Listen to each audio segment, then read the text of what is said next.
You guys, I am swollen while simultaneously being compressed. I really can't do anything, no leisure activities as I am still recovering.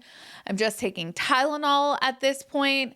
I'm not allowed to do any physical activities. I can't even vacuum. But what I can do is bitch. And I have reached a level of cranky in my recovery where a Sister Wives rant video was inevitable.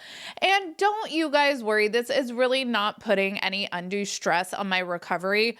I'm literally sitting talking to a camera and then I do some more sitting when I edit the video.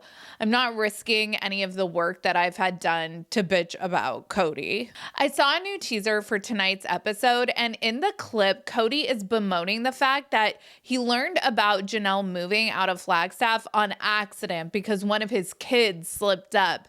And then it cuts to Janelle being all like, why would I tell Cody what's going on in my life? And I'm sitting here like, hello, you guys are all still trying to be on a TV show together about your family, right? So we aren't doing tell-alls together. We are finding out about major life events from kids that slip up. I mean, if y'all are trying to put together a reality show about your family, you guys are all seriously losing the plot.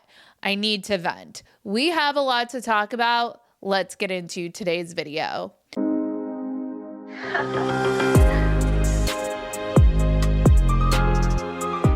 Hey everyone, what's up? It's Sarah and welcome back to my channel. The Sister Wives need to take a field trip over to the Real Housewives of Salt Lake City and learn from the very best how to put on amazing television with people you might not like very much. It can be done. Maybe the Brown family needs to add a Sprinter van to the mix. I don't know. But I am feeling very shortchanged as a viewer that I am being asked to tune in every week. And I feel like the family in general is not fulfilling their end of this parasocial relationship that we have formed. We are approaching episode 20 of this season. As a Sister Wives viewer, I am logging the man hours watching this family, and they can't even sit down on the same couch to rehash the season. That is some bullshit in my opinion. And Cody gets to straight up refuse to answer producer prodded talking points in his couch interviews. I mean, what the fuck? Y'all are asking me to tune in to watch your family and you are giving me nothing to work with. So apparently in tonight's episode, it's the mid-season finale and Janelle is moving out of Flagstaff and Cody reveals that he found out by pure happenstance. It was never intended for me to know that Janelle was moving. One of my children slipped up and told me and then said, pretend you never heard it. I didn't tell Cody. I didn't see any reason to tell him. Our lives are not overlapping in any way. Just didn't really feel like it was any of his business what I was doing. I kind of look at Mary still as a friend, and I'm sure both of us will mutually get back to that place. I have hope that Mary and I would just be friends. I hear about Christine falling in love and getting married and stuff like this, and I'm like going, good on Christine. Janelle was a different story. I always thought, I just felt like Janelle and I could have worked it out. I have never watched a less convincing performance than Cody sitting here telling us that he thinks or he hopes that he and Mary can be friends again one day. This con artist who has been robbing Mary for the past 2 decades wouldn't spit on her if she was on fire. Oh, and gee shucks, he's heard Christine is happy and in love these days, and he sure hopes her new guy can stand the sight of her devouring gas station nachos. But Janelle, dang man, Cody is broken up about the demise of his relationship with Janelle. He really thought that he could ignore her forever, pop in every once in a while when Robin was bothering him. He really thought that he and Janelle would go the distance. But like, dude, what the fuck are we doing here? And look, I am not a total savage, okay? If y'all want privacy to navigate your divorces and your family falling apart, by all means, stop filming the show. Rebuild in private. I'm not gonna be in the bushes filming you guys against your will, but you guys are choosing to film a reality show about your life. I hate to break it to you guys, but you all need to interact with each other to keep the show going. And I am all for affording the children from this family the privacy they desire if they don't want anything to do with the show. Kids like Logan, Dayton, and Gwen have made it very clear they don't want anything to do with the show anymore. And since they never had any choice about putting their lives on TV to begin with, I definitely think that we should respect the kids' desire for privacy if they really don't want anything to do with the show. I will say I kind of have mixed feelings about Gwen because she did try to pull a Cody. She had people signing up for her Patreon and she was doing YouTube commentary.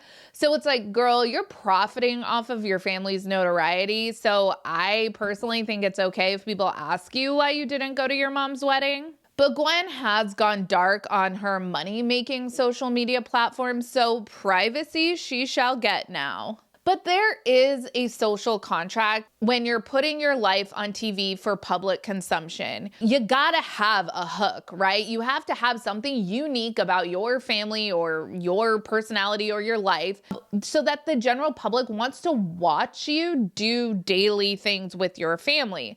The Browns certainly had that with one man married to 4 women and having 18 children. That's atypical, and the Browns wanted everyone to come watch how they did polygamy the way they feel God intended.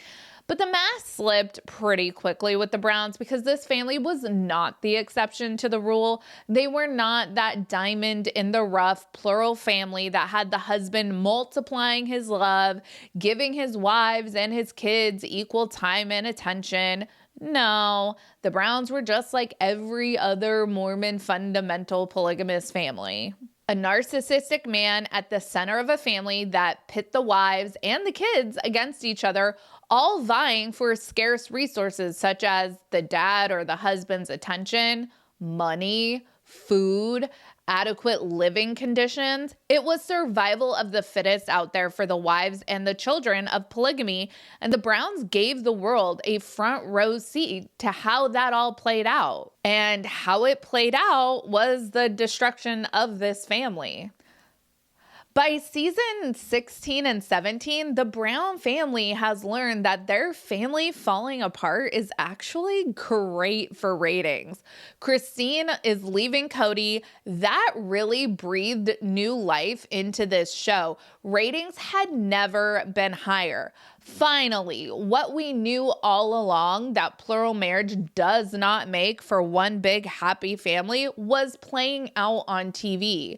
And the family was signing up to portray the unraveling of their family because being the main character on a highly rated TV show is quite lucrative. And that's the social contract.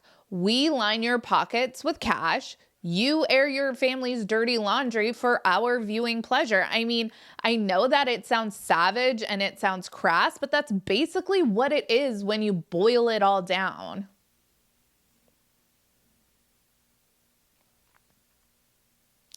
So for the last several years, Cody, Robin, Janelle, Christine, and Mary have all signed up to let cameras film the dissolution of their plural marriage and plural family setup.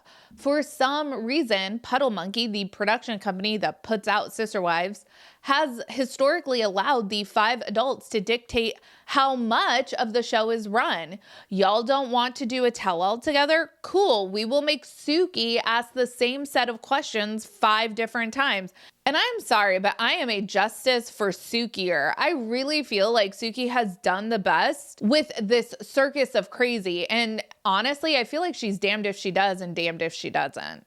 And now we have a clip of 2 of the main cast members curiously wondering why on earth they would tell the other what's going on in their lives. Well, if you don't,